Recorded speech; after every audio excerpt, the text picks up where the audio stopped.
Hi everyone, welcome back to Kunjees class. നമ്മൾ 7th standard സയൻസിൻ്റെ 9th chapter soil എന്ന് പറയുന്ന ചാപ്റ്ററാണ് ഡിസ്കസ് ചെയ്തുകൊണ്ടിരിക്കുന്നത്. കഴിഞ്ഞ ക്ലാസ്സിൽ പഠിപ്പിച്ചതൊക്കെ എല്ലാവരും വായിച്ചു നോക്കിയായിരുന്നോ? ഓക്കെ, അപ്പം നമുക്കിന്ന് ബാക്കി പോർഷൻസിലേക്ക് പോകാം. അതിന് മുന്നേ ആയിട്ട് എല്ലാവരും ചാനലൊന്ന് സബ്സ്ക്രൈബ് ചെയ്യുക, വീഡിയോ ലൈക്ക് ചെയ്യുക, ഫ്രണ്ട്സുമായിട്ട് ഷെയർ ചെയ്യുക.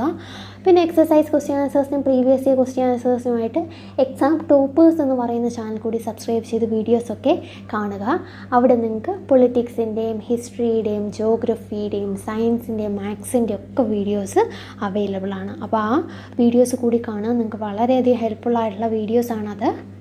The size of the particles in a soil has an influence on its properties. അപ്പോൾ ഈ പാർട്ടിക്കിളിൻ്റെ സൈസിനും ഈ സോയിലിൻ്റെ പ്രോപ്പർട്ടീസിലൊരു ഇൻഫ്ലുവൻസ് ഉണ്ട്. Sand particles R quite large.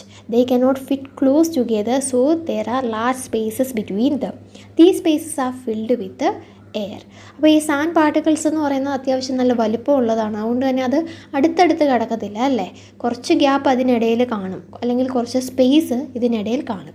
ഈ സ്പേസ് എയർ കൊണ്ട് fill ചെയ്തിട്ടുമുണ്ട്. We say that the sand is well aerated. Water can drain quickly through the spaces between the sand particles. അപ്പോൾ ഇങ്ങനെ ഈ സ്പേസിനിടയിലൊക്കെ air ഉള്ളത് കൊണ്ട് തന്നെ ഈ സാൻഡ് എയറേറ്റഡ് ആണെന്ന് നമുക്ക് പറയാനായിട്ട് സാധിക്കും. അതുപോലെ തന്നെ വെള്ളത്തിനൊക്കെ ഈസി ആയിട്ട് ഈ സാൻഡ് പാർട്ടിക്കിൾസിലൂടെ ഡ്രെയിൻ ചെയ്ത് പോകാനായിട്ട്, താഴ്ന്നു പോകാനായിട്ട് സാധിക്കും. So sandy soils tend to be light, well aerated and rather dry. അപ്പോൾ സാൻഡി സോയിൽ എന്ന് പറയുന്നത് ലൈറ്റാണ്, എയറേറ്റഡ് ആണ്, അതുപോലെ തന്നെ ഡ്രൈയുമാണ്. കാരണം വാട്ടർ അതിൽ കെട്ടി നിൽക്കത്തില്ല അല്ലേ, താഴ്ന്നു പൊക്കോളും പെട്ടെന്ന് തന്നെ അതിൻ്റെ ഒരു വലുപ്പം കാരണം. Clay particles being much smaller pack tightly together. ഈ ക്ലേ പാർട്ടിക്കിൾസ് എന്ന് പറഞ്ഞാൽ നമുക്കറിയാം വലിപ്പം കുറഞ്ഞ സോയിലാണ് അല്ലെങ്കിൽ പാർട്ടിക്കിൾസ് ആണ് ഈ സോയിലുള്ളത് എങ്കിൽ അതിനെയാണ് ക്ലേയി സോയിൽ എന്ന് പറയുന്നത് അല്ലേ. അപ്പോൾ ഈ ക്ലേ പാർട്ടിക്കിൾസിന് അധികം വലുപ്പമില്ലാത്തത് കൊണ്ട് തന്നെ കുറച്ചുകൂടെ അടുത്ത് ഇത് നിൽക്കും. സാൻഡി സോയിൽ പോലെയല്ല, ക്ലേയി സോയിൽ കുറച്ചുകൂടെ അടുത്ത് നിൽക്കും, കാരണം അതിന് വലുപ്പം കുറവാണ്. Living little space four air. അതുകൊണ്ട് തന്നെ സ്പേസിന് എയറിന് കുറച്ച് സ്പേസേ ഇതിൻ്റെ അകത്ത് കാണത്തുള്ളൂ. Unlike sandy soil, water can be held in the tiny gaps between the particles of clay. Sandy സോയിലിന് ധാരാളം ഗ്യാപ്പ് ഉണ്ട്, അതിലൂടെ വെള്ളം പെട്ടെന്ന് തന്നെ ഡ്രെയിൻ ചെയ്ത് പോകുമെന്ന് നമ്മൾ കണ്ടു. പക്ഷെ അതുപോലല്ല ഈ ക്ലേയി സോയിലിന്, അതിന് ടൈനി ഗ്യാപ്സിൽ ഈ വെള്ളത്തിനെ ഹോൾഡ് ചെയ്യാനായിട്ടുള്ളൊരു കപ്പാസിറ്റി ഉണ്ട്. So clayey soils have less air. അതുകൊണ്ട് തന്നെ ക്ലേയി സോയിൽസിന് എയർ കുറവാണല്ലേ. മറ്റേ സാൻഡി സോയിലാണെങ്കിൽ കൂടുതൽ എയറേറ്റഡ് ആണ്, അത് ഡ്രൈ ആണ്. വാട്ടർ റീറ്റെയിൻ ചെയ്യാനായിട്ടുള്ള, അല്ലെങ്കിൽ വാട്ടറിനെ തടഞ്ഞു നിർത്താനായിട്ടുള്ളൊരു കപ്പാസിറ്റി സാൻഡി സോയിലിനില്ല. പക്ഷേ ഈ ക്ലേയി സോയിൽ കുറച്ചുകൂടെ ചെറുതായതുകൊണ്ട് തന്നെ ഈ പാർട്ടിക്കിൾസൊക്കെ അടുത്തടുത്തിരിക്കും. അപ്പോൾ അവിടെ എയറിനുള്ള സ്പേസ് കുറവായിരിക്കും, പക്ഷേ അതിന് വെള്ളത്തിനെ തടഞ്ഞു നിർത്താനായിട്ടുള്ളൊരു കപ്പാസിറ്റി ഉണ്ട്. But they are heavy as they hold more water than the sandy soils. Sandy soil lighter ആണല്ലേ, കാരണം അതിനകത്ത് ആകെയുള്ളത് എയർ ഫില്ല് ചെയ്തിരിക്കുന്ന സ്പേസ് ഉണ്ടെന്നേ ഉള്ളൂ, അല്ലാണ്ട് വേറൊന്നുമില്ല. ഡ്രൈയുമാണ്, ലൈറ്ററുമാണത്. പക്ഷേ ഈ ക്ലേയി സോയിൽ വാട്ടറിനെ ഹോൾഡ് ചെയ്യുന്നതുകൊണ്ട് തന്നെയാണ് അത് കൂടുതൽ ഹെവിയാണ് സാൻഡി സോയിലിനെ വെച്ച് കമ്പയർ ചെയ്യുമ്പോൾ. The best top soil for growing plants is loam. പക്ഷേ സാൻഡിയുമല്ല ക്ലേയുമല്ല പ്ലാന്റ്സിന് വളരാൻ വേണ്ട, അല്ലെങ്കിൽ കുറച്ചുകൂടെ പെർഫെക്റ്റ് ആയിട്ടുള്ള ടോപ്പ് സോയിൽ എന്ന് പറയുന്നത് ലോമാണ്. Loamy soil is a mixture of sand, clay and another type of soil particle known as silt. Silt occurs as a deposit in river beds. അപ്പോൾ ലോമി സോയിൽ എന്ന് പറയുന്നത് ഈ സാൻഡിൻ്റെയും ക്ലേയിൻ്റെയും അതുപോലെ തന്നെ മറ്റൊരു സോയിൽ പാർട്ടിക്കിൾ, സിൽറ്റ് എന്ന് പറയുന്ന മറ്റൊരു സോയിൽ പാർട്ടിക്കിളിൻ്റെയും കൂടി മിക്സ്ചറാണ്. ഈ സിൽറ്റ് റിവർ ബെഡ്സിലൊക്കെയാണ് സാധാരണയായിട്ട് ഡെപ്പോസിറ്റ് ചെയ്യപ്പെടുന്നത്. The size of the silt particles is between those of sand and clay. സാൻഡിൻ്റെ അത്ര വലുപ്പമില്ല, എന്നാൽ ക്ലേയുടെ അത്ര ചെറുതുമല്ല ഈ സിൽറ്റിൻ്റെ സൈസ് എന്ന് പറയുന്നത്. The loamy soil also has humus in it. It has the right water holding capacity for the growth of plants. ഈ ലോമി സോയിലിനും humus ഉണ്ട്, അതുകൊണ്ട് തന്നെ പ്ലാന്റ്സിൻ്റെ ഗ്രോത്തിന് നല്ലതാണല്ലേ. പിന്നെ ഇതിൽ റൈറ്റ് വാട്ടർ ഹോൾഡിങ് കപ്പാസിറ്റിയാണുള്ളത്. അതായത് സാൻഡി സോയിലിനെ പോലെ വാട്ടർ തീരെ ഹോൾഡ് ചെയ്യാണ്ടും, അല്ലെങ്കിൽ ക്ലേയി സോയിൽ അതിനെപ്പോലെ കൂടുതലായിട്ട് വാട്ടർ ഹോൾഡ് ചെയ്യാണ്ട് ഒരു റൈറ്റ് വാട്ടർ ഹോൾഡിങ് കപ്പാസിറ്റിയാണ് ഈ ലോമി സോയിലിന് ഉള്ളത്. അപ്പോൾ ഈ ഒരു സെക്ഷനിൽ നമ്മൾ സോയിലിൻ്റെ ഡെഫിനിഷൻ പഠിച്ചു, അതുപോലെ തന്നെ അതിൻ്റെ 3 ക്ലാസിഫിക്കേഷൻ, ഓരോ ക്ലാസിഫിക്കേഷൻ്റെ ഡെഫിനിഷനും പഠിച്ചല്ലേ. സാൻഡി സോയിൽ, ക്ലേയി സോയിൽ, ലോമി, അങ്ങനെ 3 ഡെഫിനിഷനും നമ്മൾ പഠിച്ചു. പിന്നെ നമ്മൾ ഡീറ്റെയിൽ ആയിട്ട് സാൻഡി സോയിൽ അതിൻ്റെ ക്യാരക്ടറിസ്റ്റിക്സ് നോക്കി, പിന്നെ ക്ലേയി സോയിൽ അതിൻ്റെ ക്യാരക്ടറിസ്റ്റിക്സ്, ലോമി സോയിൽ അതിൻ്റെ ക്യാരക്ടറിസ്റ്റിക്സ് നോക്കി അല്ലേ. അപ്പം ഈ പാരഗ്രാഫൊക്കെ വളരെ ഇമ്പോർട്ടൻ്റ് ആണ്, ഇത് മാർക്ക് ചെയ്ത് തന്നെ പഠിച്ചോളുക.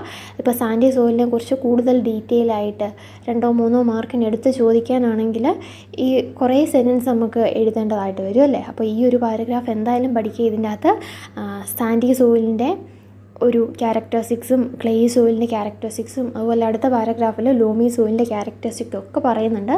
അപ്പോൾ നന്നായിട്ട് തന്നെ ഇതൊക്കെ പഠിക്കുക. സാൻഡി സോയിൽ എന്ന് പറഞ്ഞാൽ അവിടെ പാർട്ടിക്കിൾസിന് വലിപ്പം കൂടുതലാണല്ലോ, അതുകൊണ്ട് തന്നെ അത് അടുത്തടുത്ത് കിടക്കത്തില്ല, അവിടെ നല്ല സ്പേസ് ഉണ്ട്. ഈ സ്പേസിലൊക്കെ എയർ ഉണ്ട്. അതുകൊണ്ട് തന്നെ ഈ സാൻഡി സോയിൽ എന്ന് പറയുന്നത് എയറേറ്റഡ് ആണ്. അതുപോലെ വാട്ടർ ഈസി ആയിട്ട് അതിലൂടെ ഡ്രെയിൻ ചെയ്ത് പോകുന്നുമുണ്ട്. അപ്പം ഇത് ഡ്രൈ ആണ്, എയറേറ്റഡ് ആണ്, കുറച്ചുകൂടെ ലൈറ്റ് ആണ്. ക്ലേയി സോയിൽ എന്ന് പറഞ്ഞാൽ അതിൻ്റെ സൈസ് വളരെ ചെറുതായതുകൊണ്ട് തന്നെ പാർട്ടിക്കിൾസൊക്കെ അടുത്തടുത്താണ് കിടക്കുന്നത്. അതുകൊണ്ട് തന്നെ അവിടെ എയർ ഗ്യാപ്പുകളൊന്നും ഇല്ല. അവിടെ ആകെയുള്ള ഗ്യാപ്പുകളിൽ വാട്ടറാണുള്ളത്. അതിന് നല്ല വാട്ടർ ഹോൾഡിങ് കപ്പാസിറ്റി ഉണ്ട്. അതുപോലെ തന്നെ സാൻഡി സോയിലിനെ വെച്ച് കമ്പയർ ചെയ്യുമ്പം ഈ ക്ലേയി സോയിൽ വളരെ ഹെവിയാണ്. അടുത്ത ലോമി സോയിൽ എന്ന് പറയുന്നത് ഇതാണ് ഏറ്റവും ബെസ്റ്റ് സോയിൽ പ്ലാന്റ്സിൻ്റെ ഗ്രോത്തിനൊക്കെ വേണ്ടിയിട്ട്. ഇത് സാൻഡിൻ്റെയും ക്ലേയുടെയും സിൽറ്റിൻ്റെ ഒരു മിക്സ്ചറാണ്. ഇവിടെ ഹ്യൂമസ് ഉണ്ട്, റൈറ്റ് വാട്ടർ ഹോൾഡിങ് കപ്പാസിറ്റി ഉണ്ട്. ഓക്കെ, ഇതിൻ്റെ സൈസ് എന്ന് പറയുന്നത് നല്ല വലിപ്പമുള്ള സാൻഡ് പാർട്ടിക്കിൾസ് ഉണ്ട്, തീരെ വലിപ്പം കുറഞ്ഞ ക്ലേ പാർട്ടിക്കിൾസ് ഉണ്ട്, ഇതിൻ്റെ ഇടയിൽ വലിപ്പം വരുന്ന സിൽറ്റ് പാർട്ടിക്കിൾസും ഉണ്ട്. Activity 9.3 collect samples of clayey, loamy and sandy soils. Take a fistful of soil from one of the samples. Remove any pebbles, rocks or grass blades from it. Now add water drop by drop and knead the soil. അപ്പോൾ എന്താണ് നമ്മളോട് പറഞ്ഞിരിക്കുന്ന ആക്ടിവിറ്റിയിൽ? ക്ലേയി, ലോമി, Sandy ആയിട്ടുള്ള ഈ 3 type സോയിലും എടുക്കുക. അതിൽ നിന്ന് ഈ പെബിൾസോ അല്ലെങ്കിൽ ഗ്രാസിൻ്റെ പാർട്ടിക്കിൾസോ അല്ലെങ്കിൽ റോക്കോ അങ്ങനെ എന്തെങ്കിലും പീസസ് ഉണ്ടെങ്കിൽ അതൊക്കെ റിമൂവ് ചെയ്യുക. പിന്നീട് ഈ സോയിലിലേക്ക് വെള്ളം ഡ്രോപ്പായിട്ട് ഒഴിച്ച് അതൊന്ന് കുഴയ്ക്കുക. Add just enough water so that a bowl can be made from it, but at the same time it should not be sticky. അപ്പം നന്നായിട്ട് വെള്ളം ഒഴിക്കുക. അതിൽ നിന്ന് ഒരു ബോൾ പോലെ ഈ സോയിലൊക്കെ ഉരുട്ടിയെടുക്കത്തക്ക രീതിയിൽ അത്രയ്ക്ക് വെള്ളം ഒഴിക്കുക. പക്ഷെ അത് സ്റ്റിക്കി ആവാനും പാടില്ല.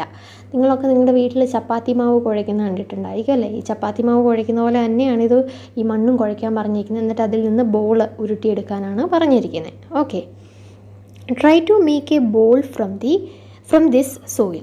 On a flat surface, roll this bowl into a cylinder. Try to make a ring from this cylinder. Repeat this activity with other samples also. Does the extent to which a soil can be shaped indicate its type? അപ്പോൾ ഇതിൽ നിന്ന് ball മാത്രമല്ല ഓരോരോ shape, cylindrical ഷേപ്പും അതുപോലെ തന്നെ ring ഷേപ്പിലൊക്കെ അടുത്ത പേജിൽ ഇതിൻ്റെ ഫിഗർ കാണിച്ചിട്ടുണ്ട്. അതുപോലൊക്കെ ഉണ്ടാക്കാനാണ് പറഞ്ഞിരിക്കുന്നത്. Okay, can you suggest which type of soil would be best for making pots, toys and statues? അപ്പോൾ ഇങ്ങനെ എന്തെങ്കിലും ഉണ്ടാക്കാനാണെങ്കിൽ അതിന് ഏറ്റവും ബെസ്റ്റ് എന്ന് പറയുന്നത് ക്ലേയി സോയിലാണല്ലേ. അല്ലാണ്ട് സാൻഡി സോയിൽ തീരെ കൊള്ളത്തില്ല ഇങ്ങനത്തെ സാധനങ്ങൾ ഉണ്ടാക്കാൻ. ലോമി സോയിൽ പിന്നെ പറ്റുമെന്ന് പറയാം, എങ്കിൽ പോലും ക്ലേയി സോയിലാണ് ഏറ്റവും ബെസ്റ്റ് എന്ന് പറയുന്നത്. അല്ലെങ്കിൽ ഇങ്ങനെ ഓരോരോ ഷേപ്പിലെ സാധനങ്ങളൊക്കെ ഉണ്ടാക്കാനായിട്ട് ഏറ്റവും നല്ലത് ക്ലേയി സോയിൽ തന്നെയാണ്. Properties of soil. You have listed some uses of soil. Let us perform some activities to find the characteristics of the soil. അപ്പോൾ നമ്മൾ ഇത്രയും നേരം സോയിലിൻ്റെ ക്ലാസിഫിക്കേഷനും സോയിലിൻ്റെ ഡെഫിനേഷനും യൂസസും ഒക്കെയാണ് ഡിസ്കസ് ചെയ്തത് അല്ലേ. ഇനി നമുക്ക് ഈ സോയിലിൻ്റെ ക്യാരക്ടറിസ്റ്റിക്സ് ഒക്കെ ഒന്ന് മനസ്സിലാക്കാം. Percolation rate of water in soil.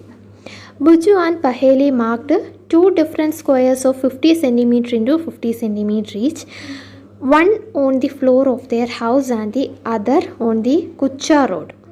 അപ്പം ഇവിടെ ബുജുവും ബഹേലിയും 2 സ്ക്വയേഴ്സ് 50 × 50 സെൻറ്റിമീറ്ററുള്ള 2 സ്ക്വയേഴ്സ് നിർമ്മിച്ചു. ഒരെണ്ണം അവരുടെ വീടിൻ്റെ തന്നെ ഫ്ലോറിലും അതുപോലെ തന്നെ ഒരെണ്ണം ഈ ടാറിടാത്ത റോഡില്ലേ അങ്ങനത്തെ റോഡിലുമാണ് നിർമ്മിച്ചത്. Okay, they filled 2 bottles of the same size with the water. They emptied the water from the bottles on each at the same time in the 2 squares. ഈ 2 സ്ക്വയറിലേക്കും അവർ ഓരോ കുപ്പി വെള്ളം വീതം കറക്റ്റ് എമൗണ്ട്, ഈക്വൽ എമൗണ്ടിലുള്ള ഓരോ കുപ്പി വെള്ളം വീതം ഈ സ്ക്വയറിലേക്ക് ഒഴിച്ചു. They observed that the water on the floor flowed down and was not absorbed. ഈ വീടിൻ്റെ നിലത്തൊഴിച്ച ആ വെള്ളം എന്ന് പറഞ്ഞത് ഒഴുകിപ്പോയി അല്ലേ, അത് അബ്സോർബ് ആയിട്ടില്ല, അതങ്ങ് ഒഴുകിപ്പോയി. ഓൺ ദി കച്ച road on the other hand the water was absorbed. പക്ഷേ ആ ടാർ ചെയ്യാത്ത റോഡിൽ ഒഴിച്ച വെള്ളം അത് അതിലേക്കൊക്കെ താന്നു പോകുമായിരുന്നു അല്ലേ, ഫ്ലോ ചെയ്ത് പോകാണ്ടത് താന്നുപോയി. Now let us perform an activity to understand this. നമുക്കിനി ഒരു ആക്ടിവിറ്റിയിലൂടെ ഇതൊന്ന് മനസ്സിലാക്കാം. For this activity, divide yourself into 3 teams. Name the teams A, B and C. You will be finding out how fast the water passes down the soil. You will need a hollow cylinder or a pipe. Ensure that each team uses pipe of the same diameter. Some suggestions for obtaining such a pipe are given below. If possible, get a small tin can and cut off its bottom. If PVC pipe is available, cut it into 20 cm long pieces and use them.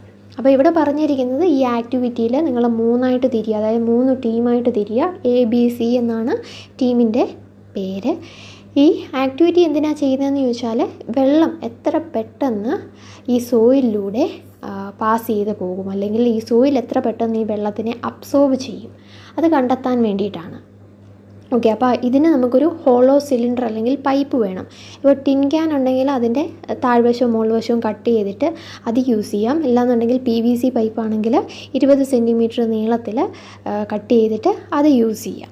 Okay, at the place where you collect the soil, place the pipe about 2 cm deep in the ground.